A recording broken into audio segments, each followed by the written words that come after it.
are under arrest.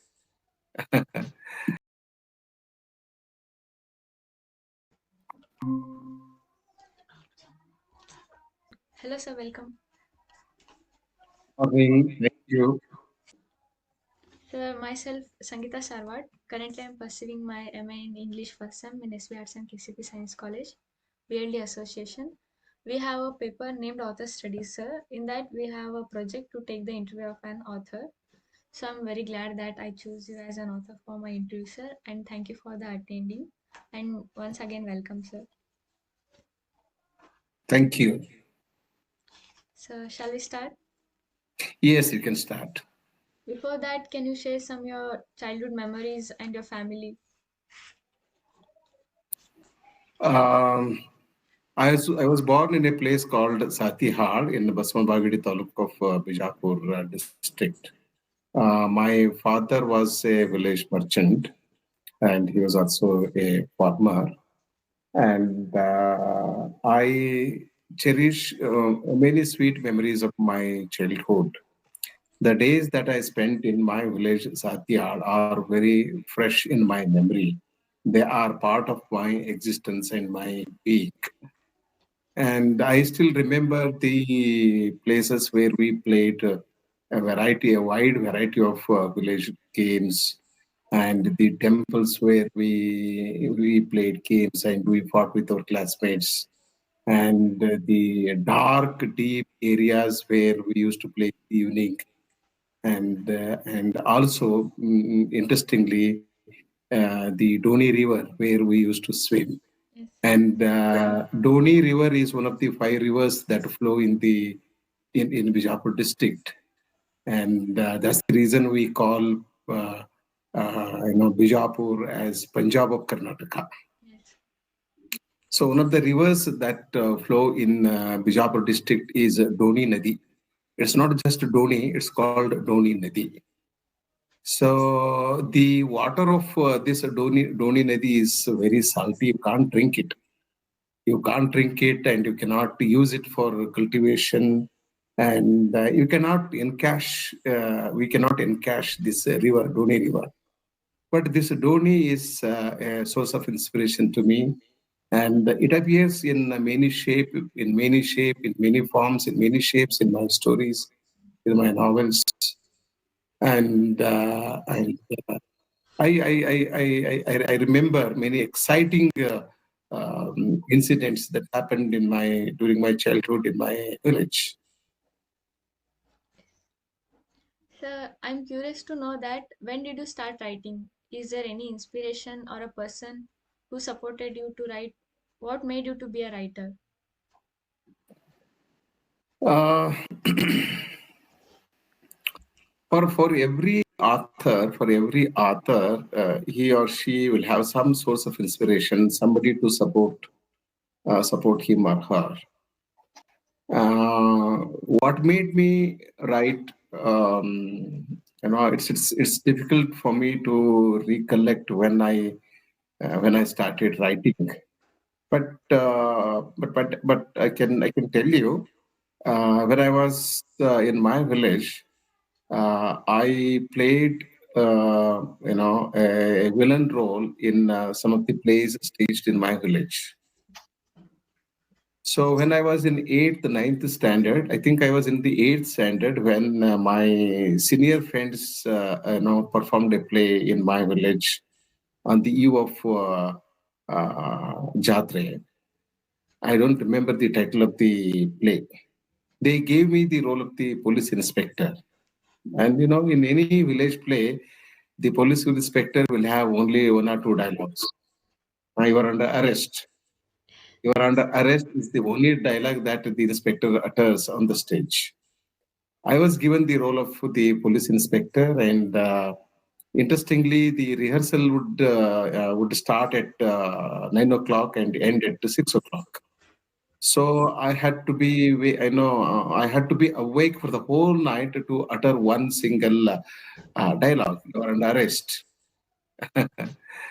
And sometimes it used to so happen that the actors playing the lead roles would be tired by 5 o'clock. they would say the last scene we will rehearse tomorrow. Sometimes I didn't get the chance to utter a single word.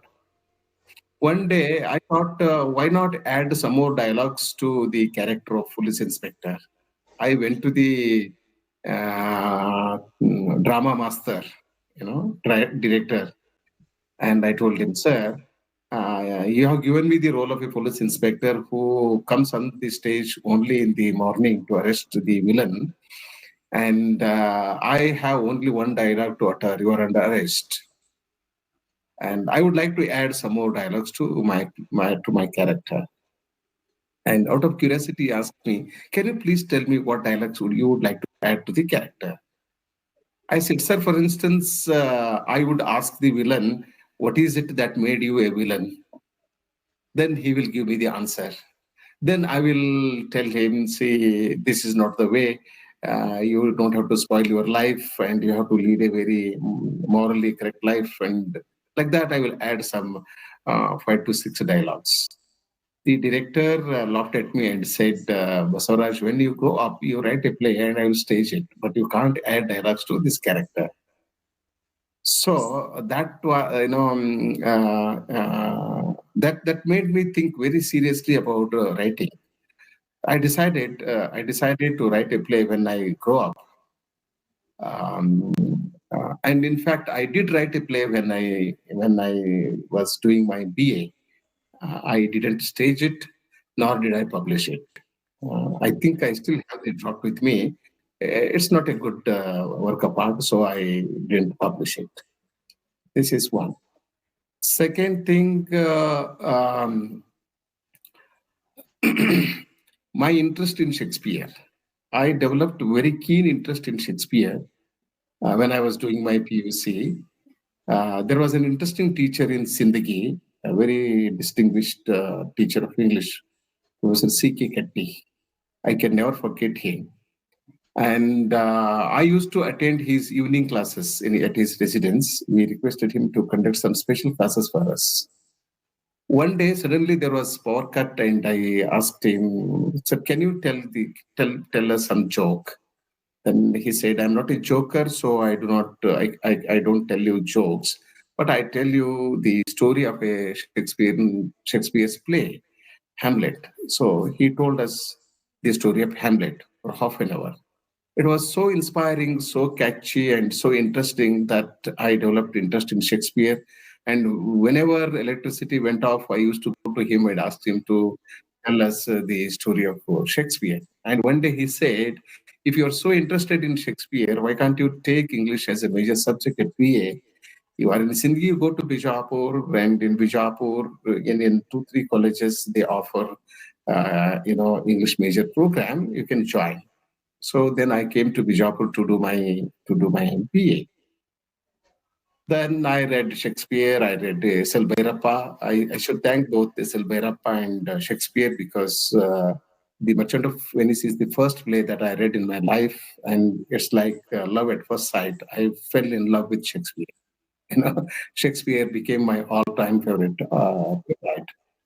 And the first novel that I read is Dharmashri by S.L. Bhairappa. Again, I fell in love with S.L. Bhairappa. I read all the novels of S.L. Bhairappa.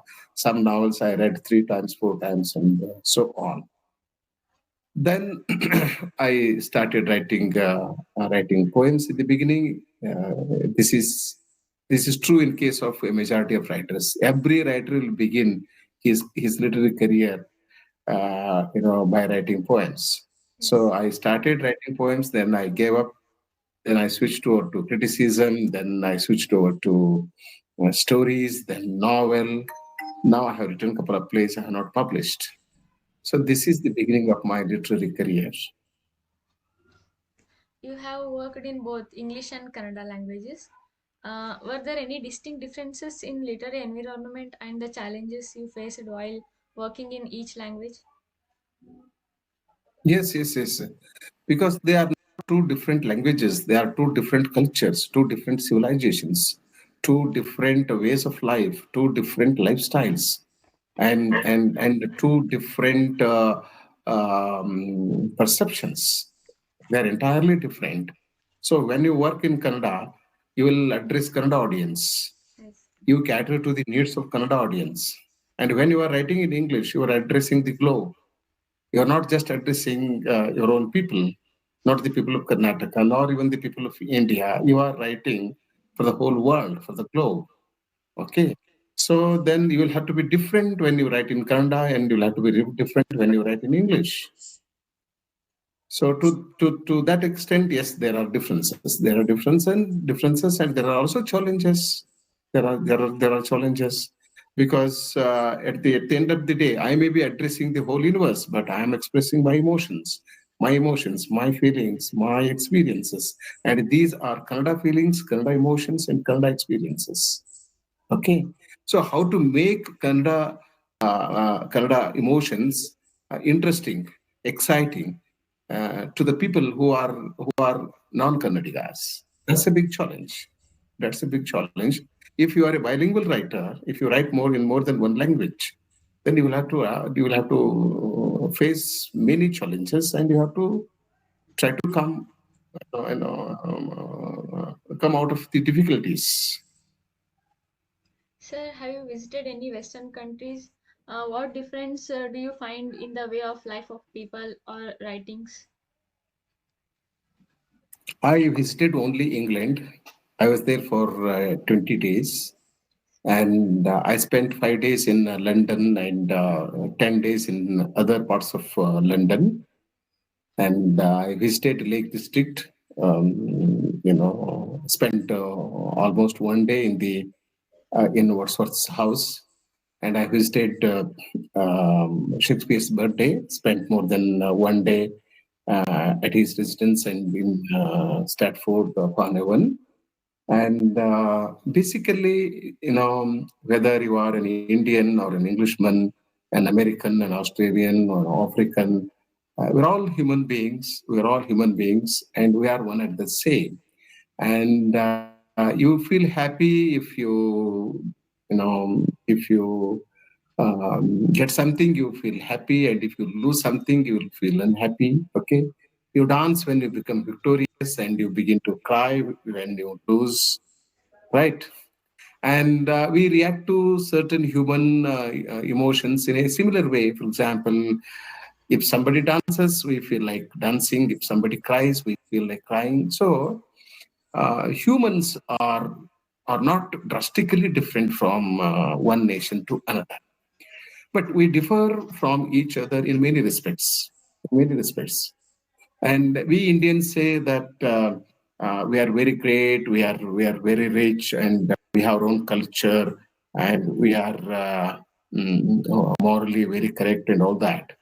I don't say that. Yes, it's true that we have the greatest. We have inherited the greatest, the richest civilization, living civilization. Okay, our culture, our civilization, our tradition, our religions, our spiritualism, our metaphysics, it's all great. But sometimes we more say than practice. You know, Indians are philosophers when they speak, but when they act, they are no philosophers. They act against what they say. What I'm trying to say to you is there shouldn't be difference between what I say and what I practice. Okay. So if I compare England with India, India with England, yes, they are more sophisticated than we are.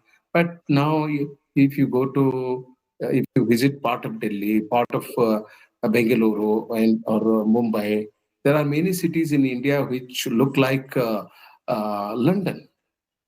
Okay, and and if you go to northeast, the Himalayas, or Jammu and Kashmir, Ladakh, then Arunachal Pradesh, Himachal Pradesh, northeast. So this region, it's more beautiful than Europe, more beautiful than Europe. So India it is not inferior to Europe or England. But when it comes to honesty, I say the English used to say honesty is the best policy, which they never practiced in India.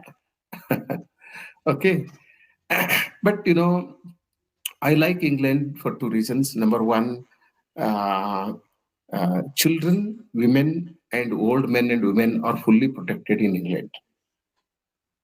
And we have laws in India. We have laws to protect children, women, old men, and old women. But still, children are exploited, women are exploited, and old men and women are also exploited. There are many people who do not care for their parents.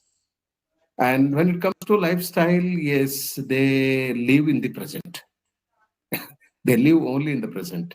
For an Yes. Englishman, today is more important than yesterday or tomorrow. And whatever they earn, they spend.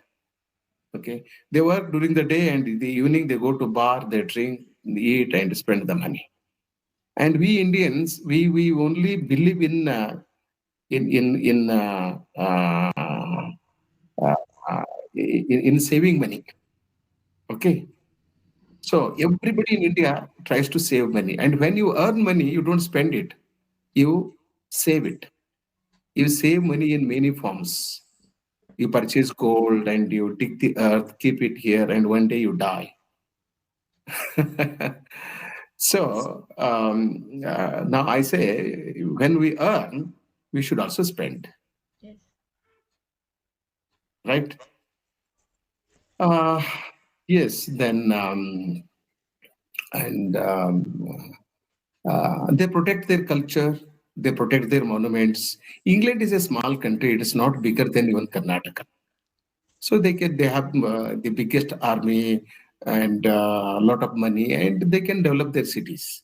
India is a very big nation with so many people. Some people work for the nation, some people work against the nation. Okay, so you have more problems in India. So, Yes, have I answered your question? yes, sir. Sir, how do you get the idea for your works? What's your writing kryptonites? Uh,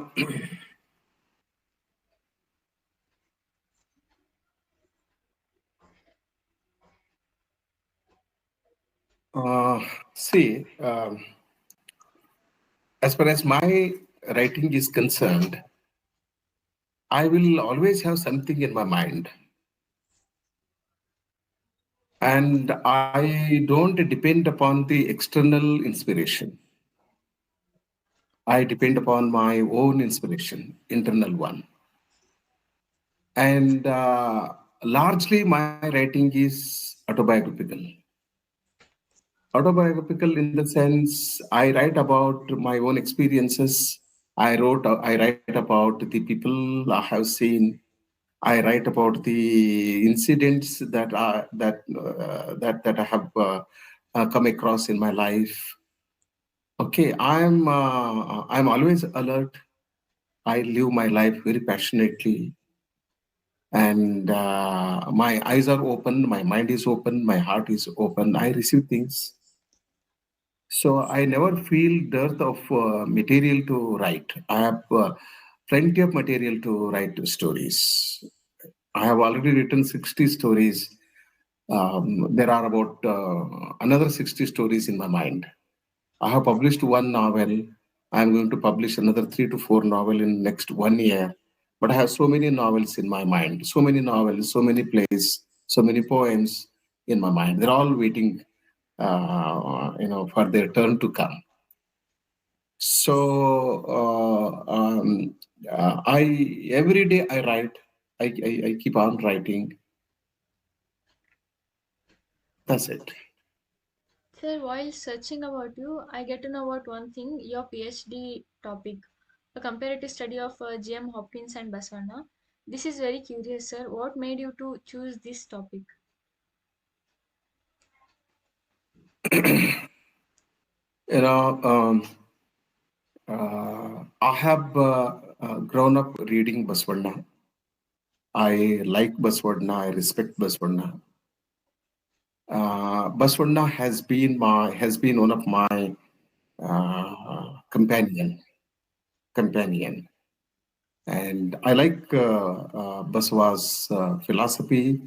and I like his views on many issues, and I have a lot of respect, love, and respect for Baswanda. So Baswanda has always been an integral part of my existence. And whether I speak or write, Baswanda will be at my back. And Baswanda is a big source of inspiration to me. Baswanda, Akkamadevi, Allama Prabhu, all our rishis, the Ramayana, the Mahabharata, and Kalidas, Shakespeare, all of them. So I like Baswanda because Baswanda appears to be very, very genuine human being in his vachanas. And he struggles with his mind, he struggles with his emotions, he struggles with his feelings, and he negotiates with his God, personal deity, that is Kudala Sangamadeva.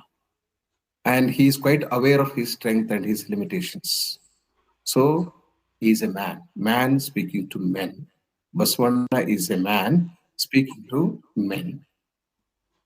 And suddenly you get connected with Baswanda because Baswanda is not very different from you. He says, Yanaginta Kiriyarilla, Shubhaktaraginta Hiriyarilla. Then he is like you and me. Nobody is inferior to me, and nobody is superior to Shiva Sharana. Right? So I get connected with Baswanda very quickly and very easily. He's very close to my heart. And I read his vachanas, and Professor Kirtinath Kurtkoti, who was supervisor for my first PhD, he asked me to work on Baswanda and Hopkins for a PhD in English. So I decided to work. And Hopkins, I like Hopkins because Hopkins, number one, I like his experiments. He experimented with the form of his poetry.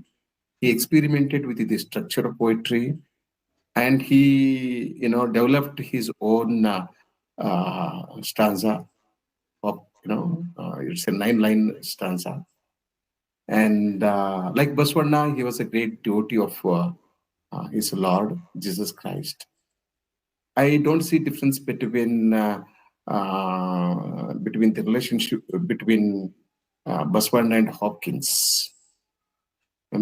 So I could see many similarities between these two great poets, and see, as poets also they were very great. Baswanda is a wonderful Vachana writer, Vachanakara, and Hopkins is called the father of modern British poetry. Okay, and they experiment with language, they experiment with their lives. Okay, and both of them come out of the faith in which they were born. Baswanda was born in a Brahmin family. Then people say that he came out of it. I have my own reservations about it, but it is true that he didn't like certain practices. He didn't like certain blind beliefs. Then he started forming a new faith, that is Lingayat or Veerashaiva Lingayat and so on. Let's not get into that controversy. Okay. And Hopkins also, he came out of the faith in which he was born. Then he became an ascetic. Both of them were poets, and they were also seers, philosophers, sharadas in the true sense of the term. So I like their struggle and their experiments, their struggle, and the way they try to reach out to God and so on. And this is what made me to write my thesis on the poetry of G.M. Hopkins and Baswanda, a comparative study for my PhD in English. Okay, so in your opinion, what is the primary role of literature in the contemporary society? Is it only for the entertainment or to teach or something else? Uh, Literature is quite essential for any human in human civilization. You cannot think of human civilization without literature, art, and culture. And literature refines our sensibility, and literature gives us our identity, and literature helps us understand life, understand world, and understand reality, understand human destiny, human emotions and feelings, and so on. So it is quite essential for any civilized society. And literature can play a very important role in any society. But the purpose of literature is not only to entertain or to instruct. Because for entertainment, you have several other mediums. You have film, you have videos, you have audios, you have comedians. Okay. So the main purpose of literature is not to entertain the readers or the audience. And I would also say the main purpose of the literature is not merely to instruct the people.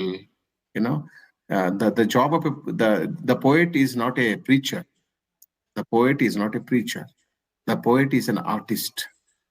He is an artist. So literature gives us aesthetic pleasure. Aesthetic pleasure. Literature gives us wisdom. Literature gives us, literature does not merely gives us knowledge, it gives us wisdom, it gives us aesthetic pleasure, it helps us understand the deeper meaning of life. So literature plays a very big role, very important role in human society. So mainly it makes us become good citizens and good human beings. Good human beings means you should be sensible. Yes. You should sensible to others, sensible to others. You should become sensitive and sensible. Okay. So literature makes you become sensible, sensitive, kind, and compassionate and considerate. So literature plays a very important role in human life. Yes. Sir, tell us about yourself, your strengths and weaknesses as an author.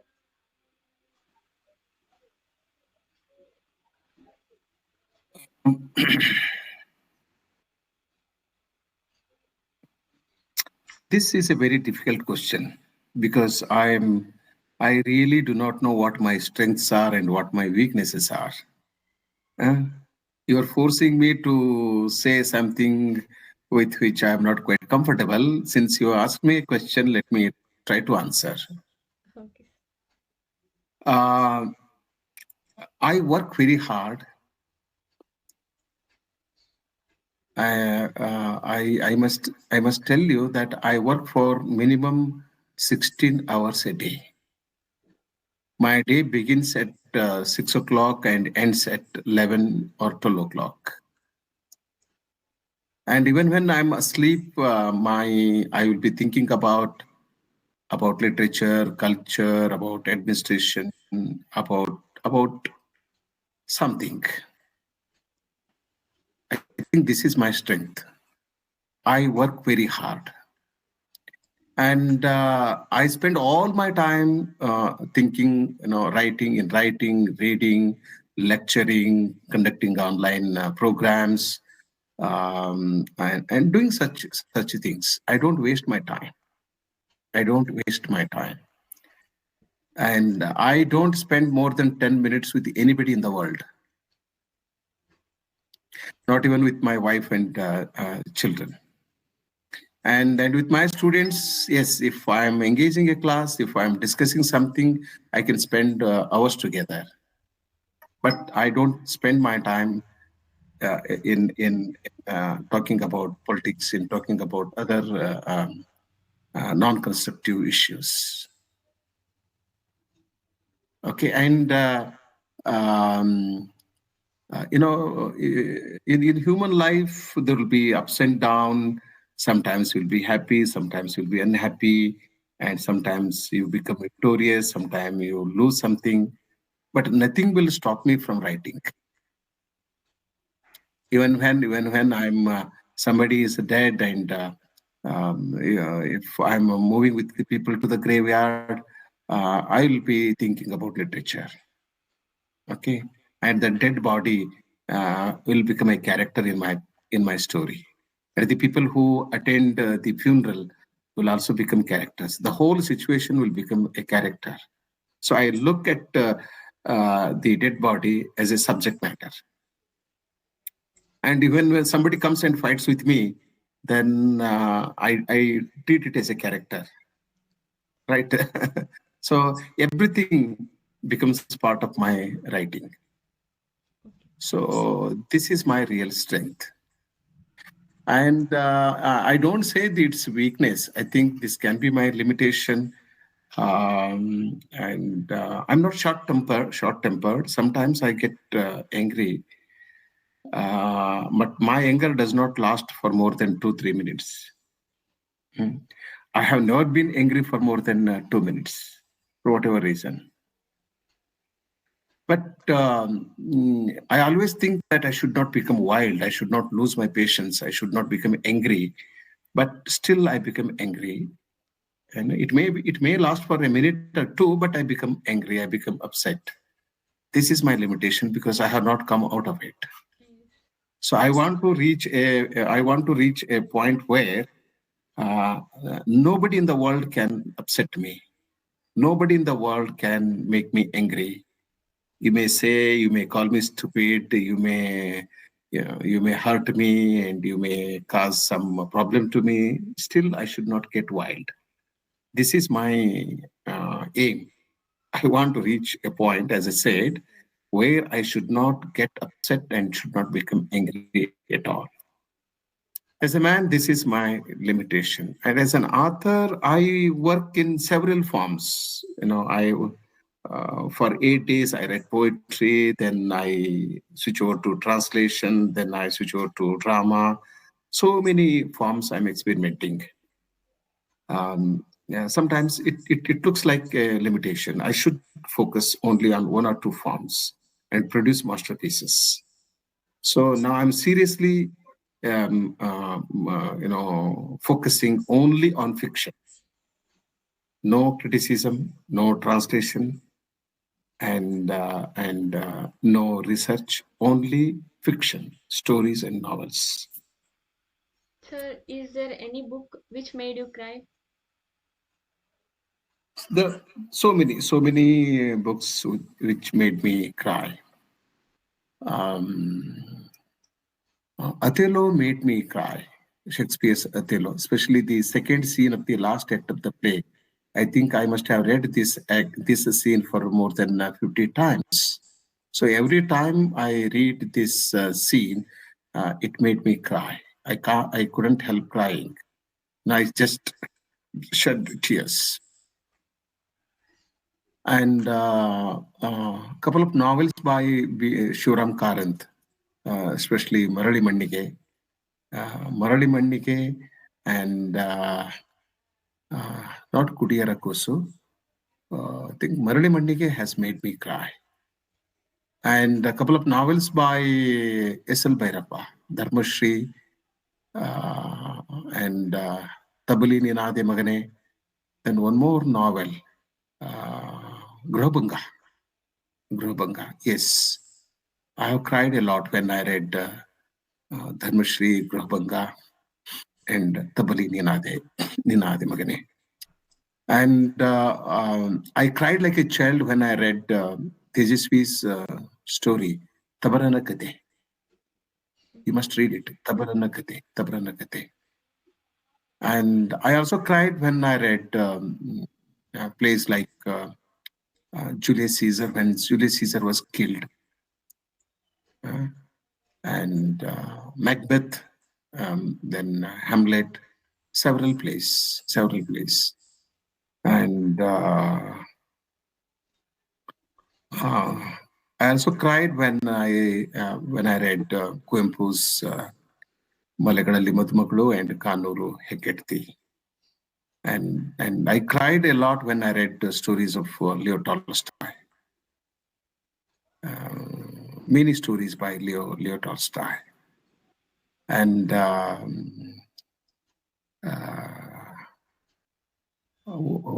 boot polish by Basavaraj Kattimani may also made me cry. Then Koneye Giraki, I don't remember the author. Ananda. Koneye Giraki, the last customer. This is the story of a prostitute. It made me cry. Then there are several stories which really made me cry. Yes. So finally, your message for the students and the youths of present day. My sincere, I think my message to the community of students is this. Be sincere, be honest, and remain committed to your principles. Be committed to your society, to your nation, and work hard. Work hard. There is no substitute for hard work. He who works hard will never fail in his life. And above all, you should love your nation. You should become a Rashtra Premi, Rashtra Bhakta, and serve the nation. Serve the nation. And never ever compromise with the people who work against the nation. Respect, respect Indian culture, Indian tradition, and Indian civilization. That's the message to the students, to everyone. Okay, sir. Thank you so much for your precious time, sir. Thank you, and I wish you all the best. May God bless you. Thank you, sir. Thank you so much. Namaskar.